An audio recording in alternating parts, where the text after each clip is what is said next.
Assalamualaikum warahmatullahi wabarakatuh. Bugungi kunga 3-aprel 2024 2025 Sudist To'qat rayoni Qayrağa çayına keldik. Şol yerda kızıl iş jata jolun nemeleri qarangizlar, hurmatli onda. Hozir jandan borib ko'rsatamiz. İş yürüdü mana. Qarangizlar. Baringizlarga o'zim atimdan Jon To'qat Qo'yim o'tgan amatdan tinchlik amaçlı qolayım. İş kızı yürüdü.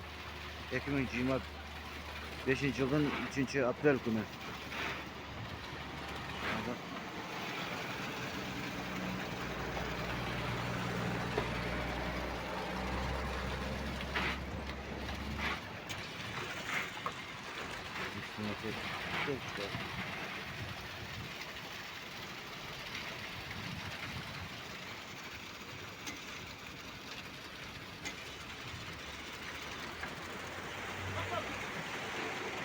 Baringizlarga o'zim atimdan Jon To'qat Qo'yim o'tgan amatdan tinchlik amaçlı qolayım. Var bolingizlar, aman bolingizlar.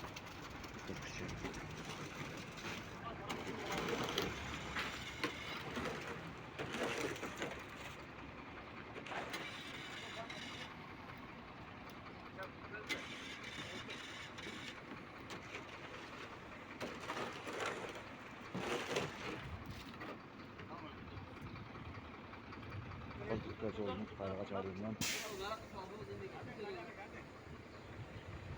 Yol var. Centralni yol var. İşte. Ha, teknik olarak güzel. Biraz iş başladı. Daha bir siteden alsaydı var başka ötecek onu. Daha kaçta sitin manzaraman bağlanır. Daha rahat bir şey olmaz. Çıkıp olursa çıkıp.